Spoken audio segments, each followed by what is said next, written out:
Përshëndetje të gjithëve. Shpresoj të jeni mirë. I ftuari sotëm është një profesor.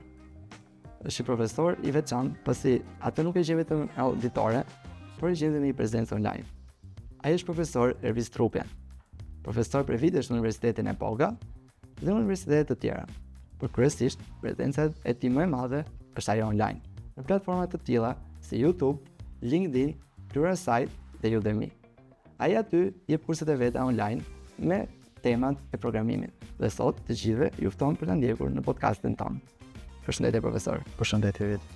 Para se të ishit ky profesor Ervis Trupja, të kishit këtë, le të themi, status ose këtë emër, kush ishit në vërtet Ervisi?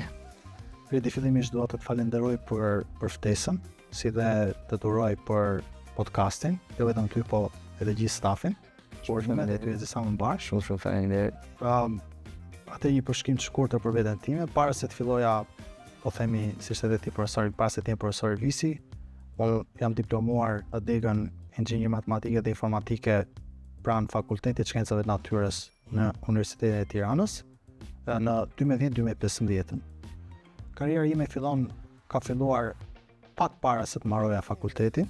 Kam qenë vitin e parë master kur kam punuar si mësues matematike në një gjimnaz në Tiranë. Zgjati vetëm një vit sepse vendosa që të fokusohem më shumë tek pjesa e programimit. Ne kuptoj profesor. Po çfarë ju shtyu pikërisht të zgjidhni matematikën, duke parë që më pas ju kalua edhe tek pjesa e programimit? Si ishte zgjedhja juaj? Dini që në fillim që do kaloni te programimi apo thatë të provoni matematikën dhe pastaj Jo, fakt nuk e dija, por vetë dega i përfshin të dyja. Unë kam studiuar për inxhinieri matematike dhe informatike, kështu që isha të dyja, domethënë, por vendosa që të filloj matematikën sepse ashtu eran kushtet, ose kisha një plan që të filloj matematikën, pastaj të kaloja te informatika.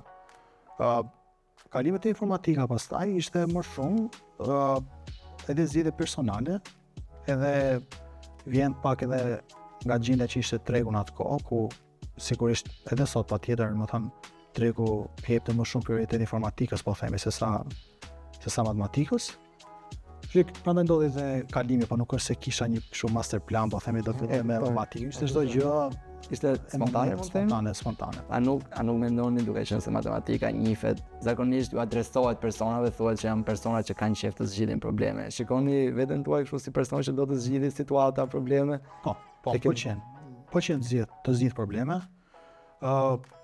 Matematika këto t'jep, domethënë t'jep veç, po themi, logjikës që ti t'i shohësh problemet me sy tjetër, po themi një këndvështrim tjetër, t'jep edhe durimi.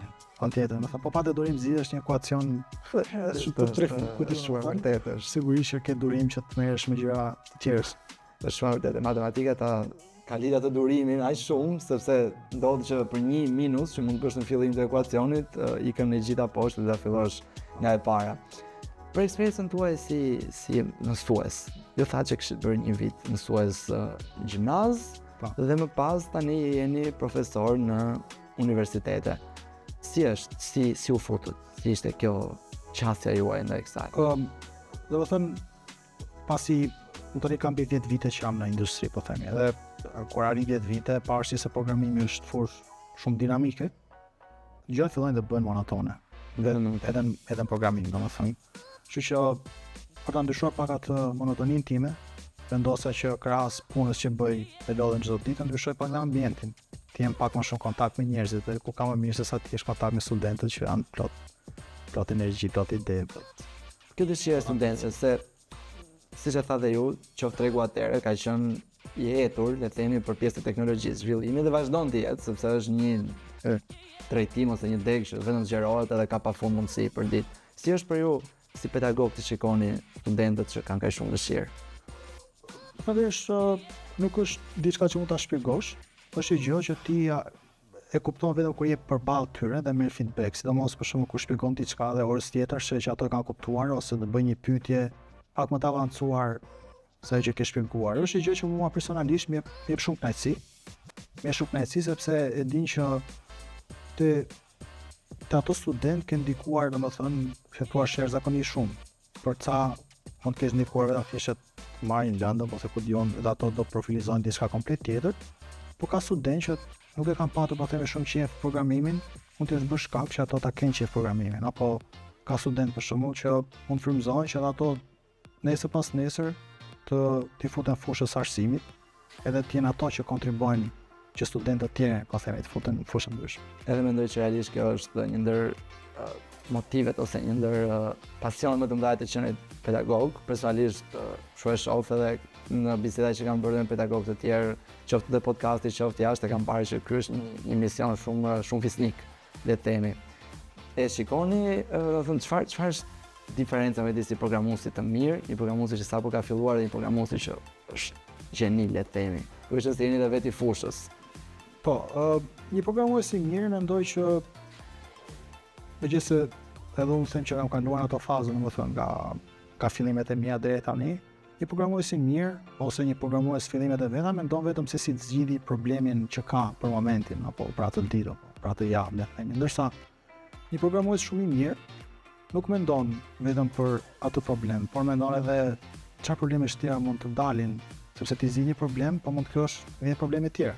Ai mendon gjitha, ose e ndërton kodin atë mënyrë që kur ti kthehet pas një viti, të arrit të kuptojë sa më shumë se çfarë ka bërë ose të japi kontekst, sepse është bërë ai ndryshim. Sepse ka shumë raste për shembull kur ndryshimet në kod nuk vijnë si sugjerime nga programuesit, por vijnë si sugjerime për shkak të nevojave të biznesit.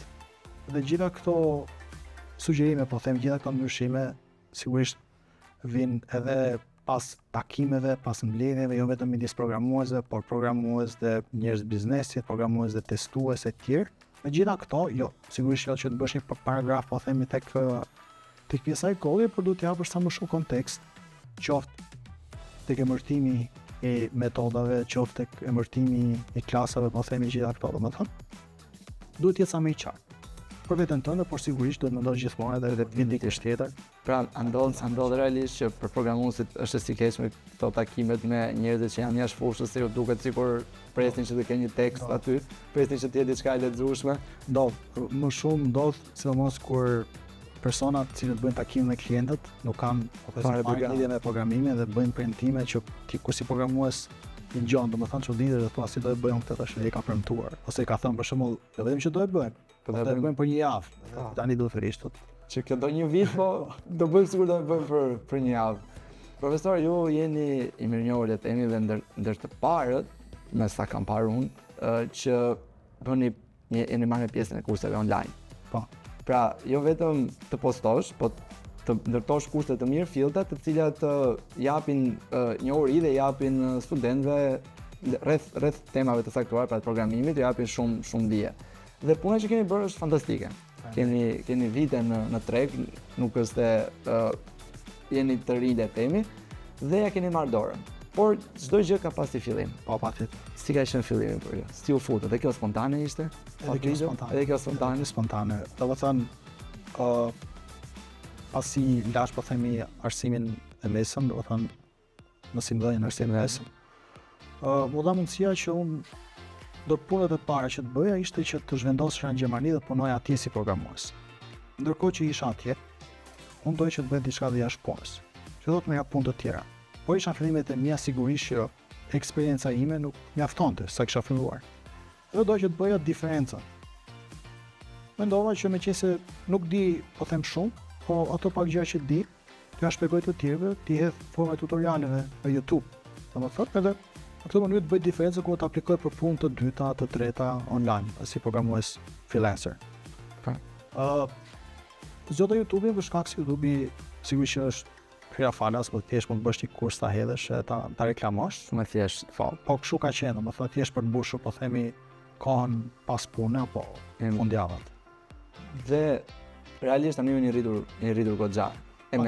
Çdo gjë vjen me eksperiencë. Por po them dhe nga ana e statistikave dhe numrave, jeni rritur, domethënë kanali juaj në YouTube është goxha i ndjekur. E mendoj që shkojë në një kaq shumë. Po jo, domethënë siç thash unë ka filluar thjesht për gjetur në gjë kështu dytë, pastaj se thua ide e parë. Po nuk e kishte një vizion në atë kohë thonë që ndoshta është një ëndër në styrtar që ndoshta. Domethënë ideja fillestare ishte që jap punë.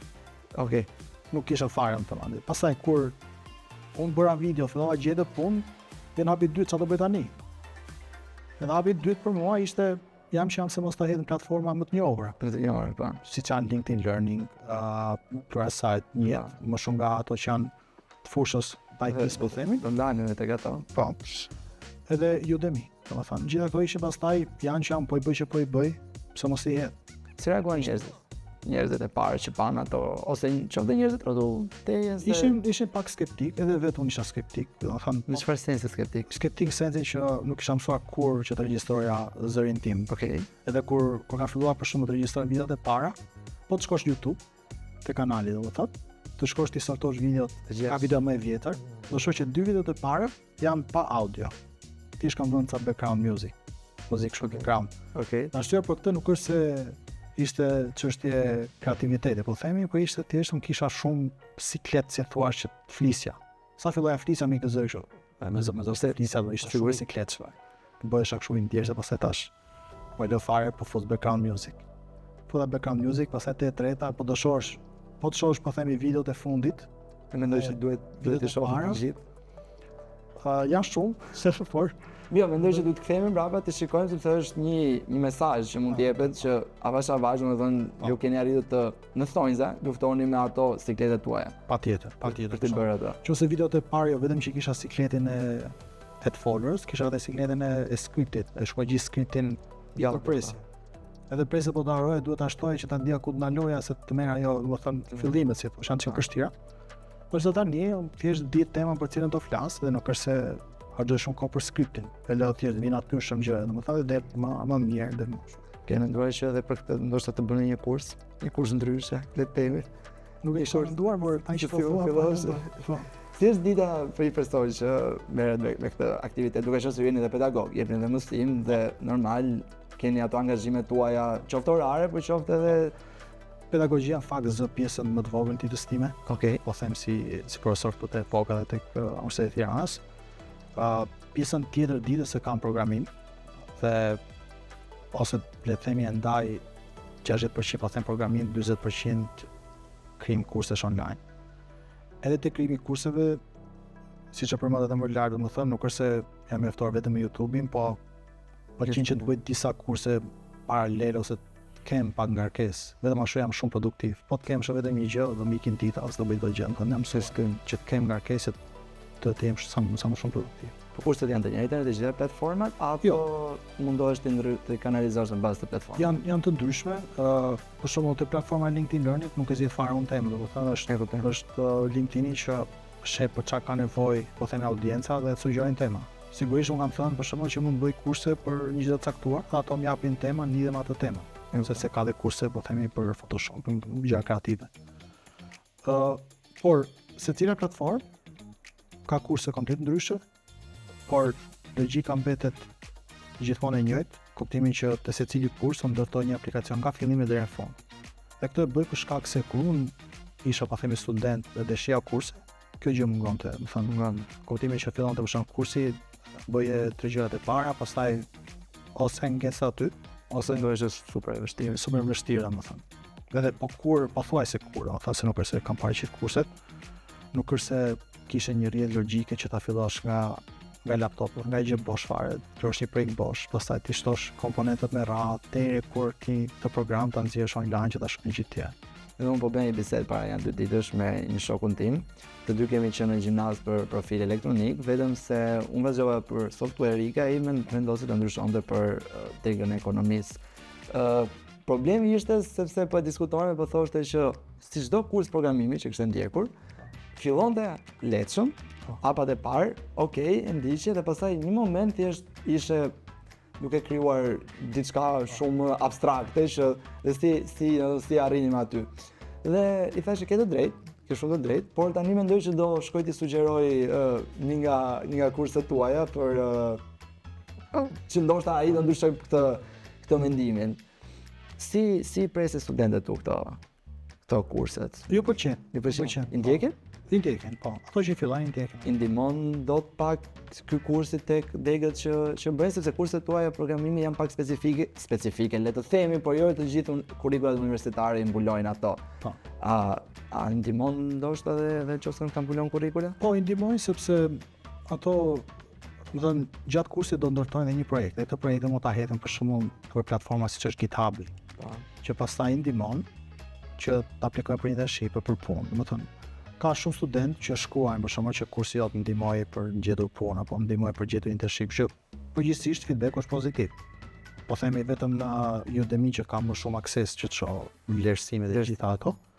Janë mbi 100.000 student dhe mesatarja e gjithë kurseve po themi është mbi 4.6, ka rasti shkon 4.7, po varet, po nga 5, nga 5 është që më goxha mirë.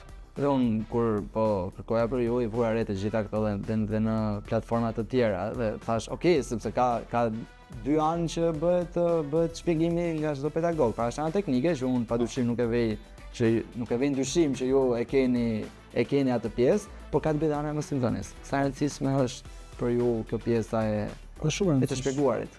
Mendoj se është shumë e rëndësishme, domethënë studenti kur ti shkon auditor studentit, për studentin nuk ka rëndësi sa din ti.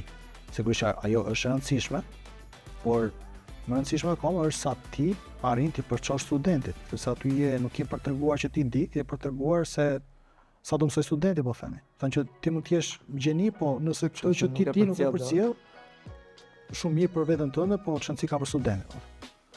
Çfarë është një gabim që keni bërë në fillim që thoni tash e kam rregulluar, nuk do e bëj më? Mendoj që një gabim që vazhdoj ta bëj akoma, është që gjitha kurset e mia janë kështu nuk dalin, domethënë kamerë. Tek këto po mendoj që ta ndryshoj. Që dalë me idenë që të bëhen më interaktive. Sepse do unë vetë për shkak po çoj një kurs, më pëlqen më shumë kurset ku ai që shpjegon është aty në ekran.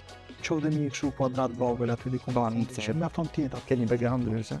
Unë kam menduar fakt që vendos të gjë kështu me AI, që dalë aty të flasë, pastaj nuk më duket. Mendoj që është më mirë, mendoj që është më mirë që dalë vetë. Kjo është ndër frikrat që duhet ta vrasim dalët. Pra është një hap tjetër. Është hapi radhës, hapi radhës për le të themi përmirësimin.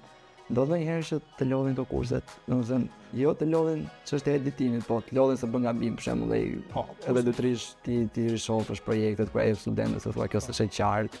Kjo gjuhët e programimit kanë atë vështirësi aty, sidomos gjuhët që ju merreni që kurset gjithmonë të lodhin, të gjitha kurset pa përjashtim, por ajo që lodh më shumë është se teknologjia evoluon shumë shpejt dhe ti bën kursin pas 6 muajsh duhet ta përmirësosh. Po, është vërtet. Ka kurse për shembull që për shkak të ngarkesës nuk e kam bërë dot shumë shpejt, po themi ka qenë kurs kështu angular është teknologjia dhe ajo evoluon shumë shpejt. Dhe kohë që unë po bëja kursin, doli versioni tjetër. Dhe praktikisht kursi unë e çova deri në fund, pastaj se isha gjysi, po nuk është se është parë shumë sepse po them puna e 12, ndërkohë që unë po e mbyllja doli 14, kështu. Kurset tua janë më shumë të specifikuara drejt cilat për të gjithë audiencën që ta kenë parasysh. 8% janë për .NET-in, C#-in. Sigurisht kam edhe kurse për JavaScript-in, për framework e JavaScript-it, siç është Angulari, React-i. Ndërsa të tjerët janë .NET, qoftë gjuha programimi C#, qoftë disa framework që janë MVC dhe Web API apo Blazor, por kryesisht jam i fokusuar tek .NET. Keni vendosur ta kanalizoni vetë drejt kësaj? Mendoni që jeni ju më të mirë apo mendoni që tregu ka nevojë drejt asaj si është? Jo, unë vetë doja që të profilizohesha vetë diçka, që të kisha vetë mundësi të thellohesha më shumë, por edhe mendoj që kur prezantohesh, po themi bëj tutoriale .NET-i, është ndryshe kur thua bëj tutoriale .NET-i, po bëj edhe në Java, bëj edhe Python dhe pastaj çfarë bën domethënë. Bëj edhe futboll. Ti gjitha. Kam të gjitha të kanalit, domethënë. Unë e kuptoj patjetër dhe ne përmendëm pjesën pak të kurseve online përveç YouTube-it, siç ishte LinkedIn Learning, që është një platformë masive le të themi, goxha masive, sidomos për pjesën e teknologjisë dhe programimit. Dhe është deri diku, po me plot gojë është arritje për një pedagog shqiptar që të japi mësim në këto platforma, pra nëpërmjet kurseve. Si arritët ju ta bëni këtë pjesë? Si filloi ky bashkëpunim me LinkedIn Learning? Unë ka LinkedIn, në fakt, ka LinkedIn Learning, ka pasusuar dhe vetë, por jo, si që është tani LinkedIn Learning, ti kur ishte quajt linda.com. Linda.com u ble nga LinkedIn dhe u ndryshua emri, u bë LinkedIn Learning. Andaj dhe sot, po të futesh dhe më thënë tek LinkedIn Learning, dhe shumë kurse nuk kanë atë logon e LinkedIn Learning, po kanë akoma të linda. Janë shumë pak, se normalisht ka kaluar shumë kohë, ka akoma. Kur bëhet tutorialet e YouTube-it, po ecsin, të paktën më shumë se sa prisja më që të ecsin, vendosa që të aplikoj të këto platformat e mëdha dhe fillova me LinkedIn. Nuk pranuan në parë, dhe çfarë bëra, aplikova tek Pluralsight. Ata planuan. Edhe zora një kurs.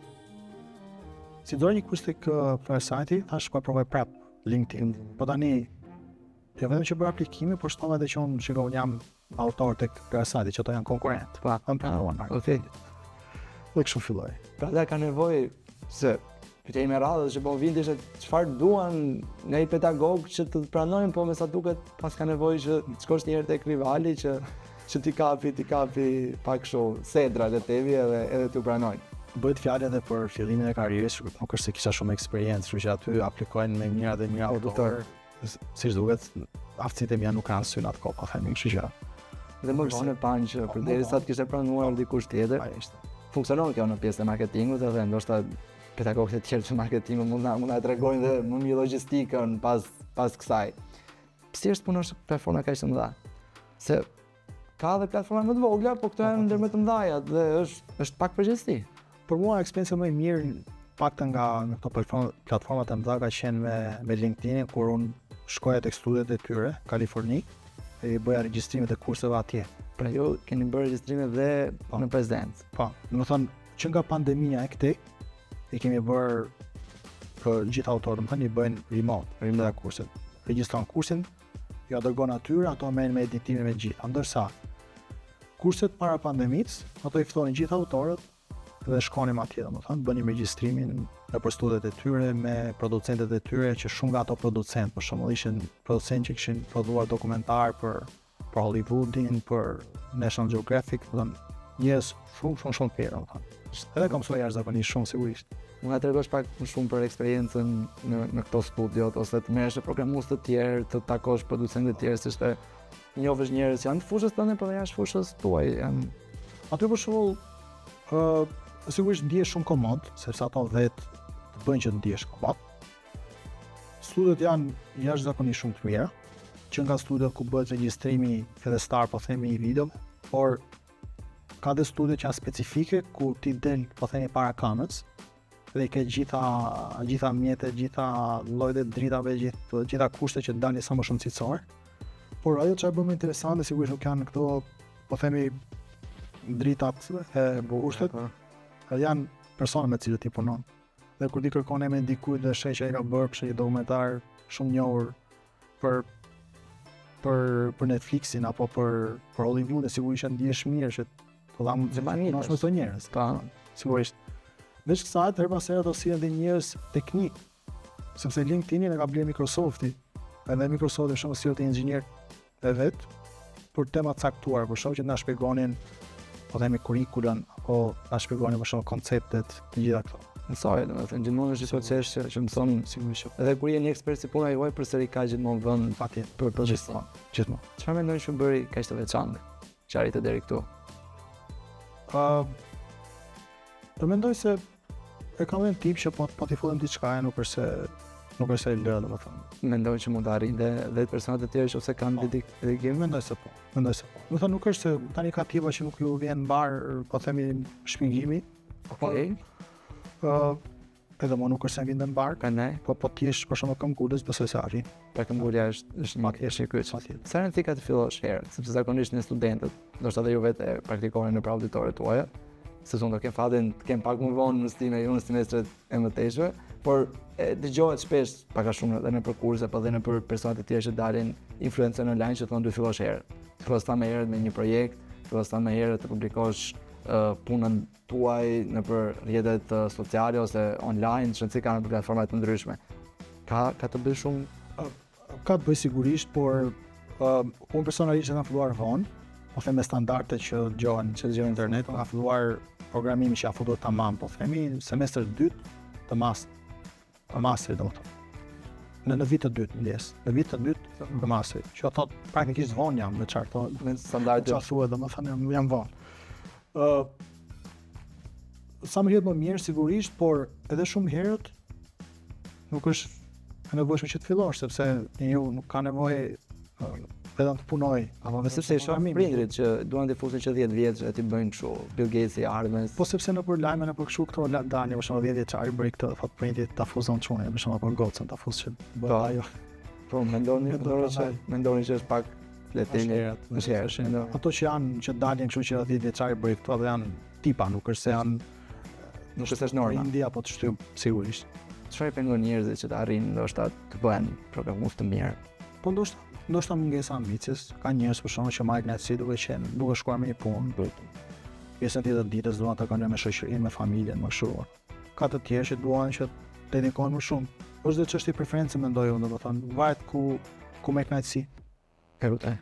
Është. Po për pjesën, sepse ju thatë, përmendet që tani tashmë pjesa më e madhe e kurseve ju tani e bëni remote. Pra nga pjesën më të madhe. Tani bëj gjithë remote. Të gjitha remote. Të gjitha, mos themi pjesën më madhe, të gjitha bëhen remote. Çfarë mendimi keni për punën remote? A është më mirë ndoshta se paraqitjes? Mendoj që 2 vitet e para, që patëm për mua kështu ka qenë. 2 vitet e para unë kam punuar me zyrë. Edhe mendoj që kështu duhet të jetë 2-3 vitet e para, duhet punosh patjetër diku. Edhe nëse ti vetë mundësia që të punosh remote, duhet të shkosh në zyrë.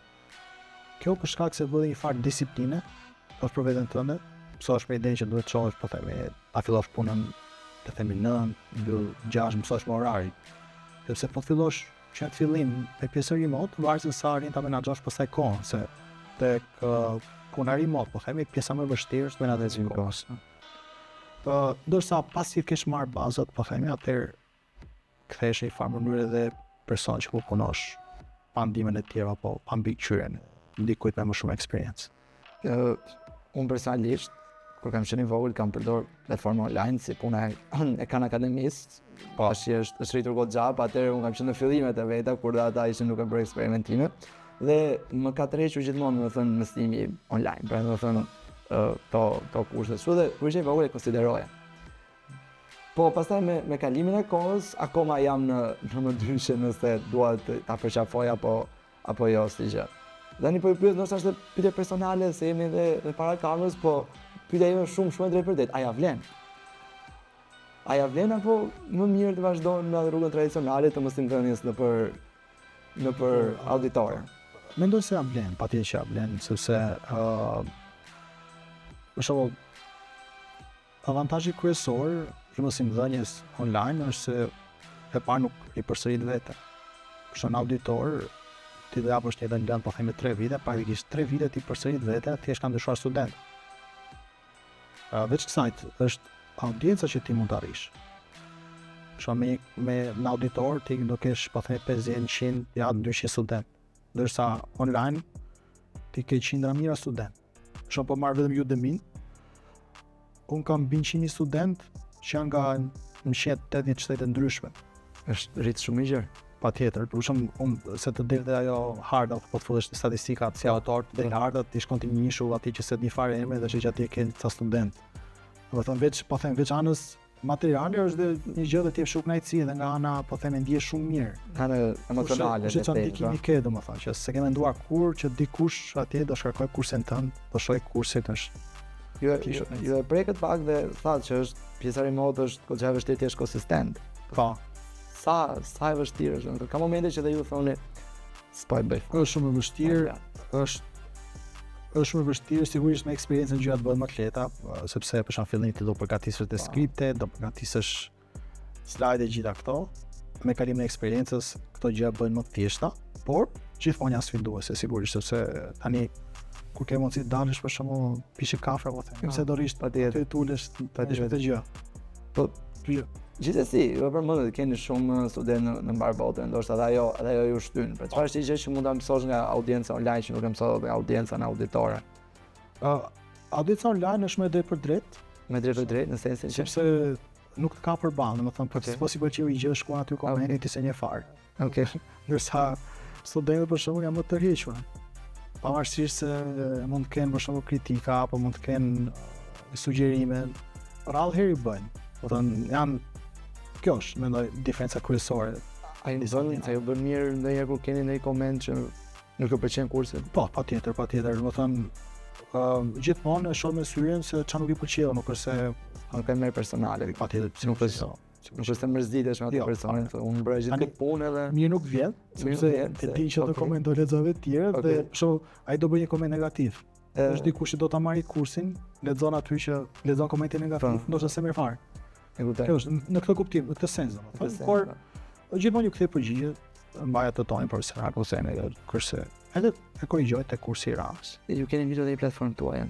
.net House. .net House, shuhet në Google, mund ta gjeni gjithë online.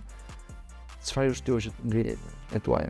Sepse ju i kishit audiencën në YouTube, kishit audiencën në kurse të tjera, sepse është goxha angazhim, ajo. Është angazhim, po ideja është cili është apiradës. Okej. Ai to me kaluam tek LinkedIn Learning dhe nga LinkedIn Learning po do shkojmë tek vetja jonë. Mendoj se duke pasur platformën time, kam më shumë kontroll e para tek lloji kontenti që mund të krijoj, sepse për shembull këto platformat e mëdha siç thash do të caktojnë ato temën, ose nuk e caktojnë Pike prese, po japin drejtim. japin 10 tema, po them ti do zgjedhësh ka këto ditë. Ndërsa te platforma jote mund të krijosh çfarë lloj kontenti duash. Mund të krijosh sa të duash. Do të caktosh çmimin si duash. Mund të bësh ofertat sa i do. Praktikisht ke kontroll mbi gjën që bën. Është vërtet kontenti jot. Ndërsa kur bën për platforma, kontenti jot është por ti ka dhënë qira diku që ja ke dorëzuar dhe pjesën e menaxhimit, po themi. Sa e vështirë është që ta mbash këtë platformë. Është më e vështirë sepse më përpara le të themi pjesën e menaxhimit, pjesën anën le të themi administrative biznesit e mbajnë të tjerë, pra ato platforma, tani që keni të gjitha vetë ju në dorë, është më vështirë, prandaj dhe nuk e kam bërë më parë. Edhe le të themi që tani është në hapa fillestare, nuk është se sa ka filluar, domethënë nuk është se është në gjë që po të hysh do gjesh shumë kurse. Por është sepse kam bërë tani, është se sigurisht me eksperiencë vjen dhe pjesa konfidencës. Po veç asaj, keni dhe shumë audiencë të shpërndarë në disa platforma që tani sikur një pjesë ose 1% të këtyre të marrësh te platforma jote është goxha mirë si fillim. Do të thënë, ju mendoni që të vazhdoni përsëri në për këto platforma dhe paralelisht me këtë. Pra nuk do hiqni dorë nga kanali YouTube dhe nga LinkedIn Learning. YouTube është imi, po themi aty mund të lexojmë ka, kështu që YouTube është fëmia, le të themi që ka filluar është gjithë, që sigurisht. Ndërsa për platforma të tjera, nëse po themi deri sot kanë krijuar 4-5 kurse në vit, ai do krijojnë një kurs, 2 kurse. Pra do nisë pastaj një kurs pastaj i parë. Okej. Ke një plan që ndoshta nëse ecën fuqishëm. Dhe mendoj që duhet të eci sepse për të gjithë dhe studentët që po na ndjekin, po edhe shokët e studentëve që po na ndjekin, mendoj që duhet promovojmë më shumë punën e pedagogëve që kemi këtu. Dhe të ndalojmë ndoshta së shkuarit në ata kanalet e YouTube-it, të shohim pedagogët e huaj, me gjithë respektin që kam se më kanë ndihmuar pafund për veten time në rrugën e vet. Por them që mendoj që ka ardhur koha sepse nuk kemi pse të shohim punën, prodhimin pra të pedagogëve shqiptar si me inferioritet. A mendojnë që kjo prezenca juaj online flet më shumë se një CV e mbushur me punë? Po mendoj se po. Mendoj se po, për shkak se edhe kur aplikon diku për punë, për shembull, gjëja parë që do bëj ai që do të marrim punë, do kërkoj emrin të Google. Edhe rasti jon thuas se edhe unë atë bëra kërkimin dhe e pash të gjitha dhe thash, okay. Kështu që është, si thua, prezenca online është një farë CV-a, mos them më mirë se sa CV-a, sepse tek CV-a ti do mos shkruash gjëra që janë vërteta, po nëse ti shkruan diçka dhe ajo gjëja është në vërtetueshme edhe online, më shumë po them që kam bërë kurse, dhe ti futesh dhe që unë vërtet kam bërë kurse. Ti praktikisht krijon një farë besueshmërie. Unë këtë kam parë në raport pune, themi kurs kam aplikuar, për shembull, përdor kurse për gjetur një klient apo diçka të tillë, por ka ndodhur që vetë klienti është ka kërkuar për emrin tim. Dhe kur ka parë që unë bëj edhe trajnime, ka krijuar një farë besueshmërie më të lartë dhe më ka dhënë më shumë gjëra në dorë, ka dorëzuar po themi gjysmën e produkteve ti bëj unë, gjëra sa natyra. Që vin, si thua, ndihmon njëra tjetrën. Pra ju merrni edhe me pjesën e projekteve për te pjesën e kurseve. Si shikoni tregun teknologjisë, tregun e programimit në të ardhmen? Mendoj që do vazhdoj të ketë nevojë pash se ndalin këto AI të këto, por mendoj që është bërë më vështirë që të fillosh punë, jo që të vazhdosh, por të fillosh punë është bërë pak më vështirë për shkak se Për shembull, nëse dikur ti do të marrësh 2 junior të ndihmojnë për diçka, tani me 2 agjentë AI ti praktikisht mund të zëvendësosh. Por nga ana tjetër, me ndihmën e këtyre toolsave të AI, për të ndodhi kompanitë kanë mundësi për shembull që të nxjerrin, nëse më parë nxjerrin po themi 5 produkte, tani nxjerrin 10, që thot prapë do ketë nevojë për staf. Po do ketë nevojë staf më të kualifikuar pra. Po shon sepse juniorat mund të zëvendësohen me pjesën e AI. Po të kualifikuar një ditë të dalin dhe pension do thënë. Po patjetër. Pra gjithmonë do ketë nevojë. Po çfarë është një gabim që atëherë bëjnë ata të rinj që futen, pra juniorit e rinj që futen në treg? Një gabim specifik që ju e shikoni as ekspert edhe thoni, ta jepni dhe si këshill që mendoj se i përdorin pak më shumë se ç'duhet AI. Jo se kanë gjë se do unë vetë përdor jashtëzakonisht shumë. Edhe studentët e mi ju sugjeroj gjithmonë që ta përdorin AI. Por kur e përdorin ndonjëherë thjesht e përdorin për të shtuar punën dhe nuk futen që ta shohin se pse për shembull gjëra të ndryshme janë bërë në atë mënyrë. Edhe mënyra si unë zhvilloj provimet, për shembull nuk jam fare me letër, sepse apo për shembull që të bëj një projekt ma çojnë, edhe ai se di se si i bëjnë me AI edhe. Edhe unë vetë më sugjeroj që ta përdorin në projektet. Zhvilloj pak më ndryshe, i marrë për shembull i pyes me radhë pse ke bërë këtë metodën kështu, apo pse ke bërë klasën, ose nëse do ndryshohet diçka çfarë do bëje. Po. Ty kuptohet pastaj nëse studenti ka bërë vetë, apo ka bërë me AI, apo ka bërë pa. Dhe jo thjesht ka thënë AI se më bëj një projekt me këto parametra dhe ma çon mua këtu. Duhet që ju keni filluar dhe para pjesës e AI të merreni me këtë. Si ka qenë për ju ky lehtësimi i punës, dhe themi ky AI, ta ka qenë sigur ka shkurtuar orët e punës le themi, që ndoshta edhe ju të kishit më shumë kohë merresh edhe me kurset që përmendonin përpara. Mua më ka ndihmuar fakt edhe te pjesa e punës edhe te pjesa e kursit. Të ndihmuar të dyja. Te kurset më ka ndihmuar për shembull kuptimin që më parë e zon filloi të bëja një kurs dhe hasa një problem. Unë tani duhet zgjidhja problemin që ta regjistroja. Po. Mirë po, ndodh që zgjidhja problemit do në 2 orë. Pas 2 orësh ka ikur të zërje se edhe e mërzitur pak, e kështu i detyruar ta lësh fare ta fillosh nesër. Këtë. Ndërsa tani me AI ti mund ta gjesh problemin për 5 minuta, 10 minuta dhe i rikthesh regjistrimin. Ndërsa te pjesa e programimit ka ndihmuar në aspektin që nëse më parë duhet shkoja në Google, të gjeja 5-6 linqe, t'i hapja, të gjej informacionin, ta përshtasja me programin, tani unë përdor për shembull një agent AI, jap kontekst, jep një zgjidhje shumë më shpejt.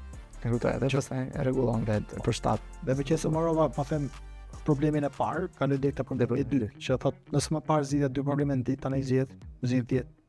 Pra është tull, le them, shumë tull. Po, tull është. Por se është ky koncepti online që do dëmtoj, le themi, kjo pjesa e AI-t shumë, dhe nga gjuhët e programimit, po dhe nga programuesit. Sa më ndodhi në vërtet kjo. Pra, le të ngelemi pak te ajo .net, domethënë, se sa do ndikojë te .net. A do e dëmtoj? Nuk mendoj.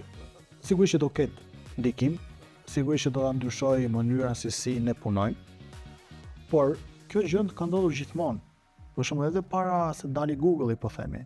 Programuesit shkonin nëpër librari, nëpër biblioteka me informacion, përpunojnë informacionin në përshtatjen e tjerë. Tani kur doli Google-i, po themi, rankimi ka qenë i njëjtë. Tani ç'është kjo tani, do bëjnë gjithë programues. Pa, nuk do shkojnë në librari. Ja, është angullaj është kiko 2 linqe maroj. Në fakt, kjo është. Edhe librarisi ka rënë pak puna, po do ndryshoj, pra ka ndryshuar mënyra e punës, por ç'a ndodhi? Ndodhi për shembull, ndodhi që u krijuan shumë programe. Ndodhen shumë programues në treg. Tani çdo gjë ka bërë AI, por AI, pra kur përdor AI nuk është nevojë që ti të shkosh në Google, të klikosh 10 linqe, po thjesht bëj një pyetje, është AI që i merr këto 10 linqe dhe ti tregon ty domethënë. Është shumë mirë domethënë, nuk është gjë e keqe. Jo, është një mënyrë fantastike në të ka si përdoren. Patjetër. Profesor, nëse do të përmbledhit të gjithë eksperiencën tuaj, e filluar nga zero. Dhe këtu ku jeni sot, do bëni ndonjë gjë ndryshe? Çfarë do ishte? Nuk mendoj që do ndryshojë shumë gjëra. Ndoshta do i futesh në programimit pak më herët, po jo shumë herët. Pashi se nuk është jam i pishmane, sepse situash nga që futa vonë, pata mundësinë të merr eksperiencë në arsye pa. Nuk është se jam ndoshta do merresha me më shumë aktivitete gjatë kohës fakultetit. Për shembull, një gjë që më pëlqen te podcasti që po e drejton ti, domethënë është që jemi dytë, edhe po bën këtë gjë dhe do shohësh që kur marrësh fakultetin, kjo gjë që ti po bën, që ndoshta të duket pak kështu si angari, si bezdisje, më bëj më shumë dëshirë, po bëj çik akoma më mirë. Do shoh që kjo do të vlej më shumë se sa gjitha lëndët bashkë, më shumë se sa mesatarja, më shumë se sa çdo gjë. Sepse ti nëse pas nesër kudo që të aplikosh, kjo është CV jote gjithmonë për CV-n plan. Dhe ndoshta për ta mbyllur për të dhënë një mesazh të gjithë studentët, çfarë ishte një gjë që ju si profesor visi, po dhe servisi do jepshit të gjithë që po na ndjekin tani. Atëherë për studentët kisha vetëm një këshill, që është mos fokusohen tek rezultati përfundimtar, qoftë ky një provim, qoftë marrja e diplomës, por të fokusohen më shumë tek rrugtimi dhe të mos demoralizohen nga inteligjenca artificiale, por thjesht ta shohin si një tool që mund ta përdorin për të përmirësuar akoma më shumë rrugtimin e tyre. Profesor, shumë faleminderit. Ishte e kënaqësi e vërtetë që të kishim këtu të ftuar në këtë podcast dhe të ndarin me ju një eksperiencë rrallë herë më parë le të themi. Shumë faleminderit Redi. Kënaqësia ishte ime dhe uroj suksese. Shumë faleminderit profesor. Arsimi është një rrugtim, por edhe jeta në vetvete është një rrugtim. Ndonjëherë ne ecim hapa të shpejt, ndonjëherë ecim hapa të avashtë, dhe ashtu si sa profesori, ndonjëherë dhe me hapa spontan. Rëndësi ka që të hedhim hapin e rrallës. Unë jam Redi Alidini, ky është Epokast dhe deri në episodin e rrallës, shpresoj të jeni sa më mirë.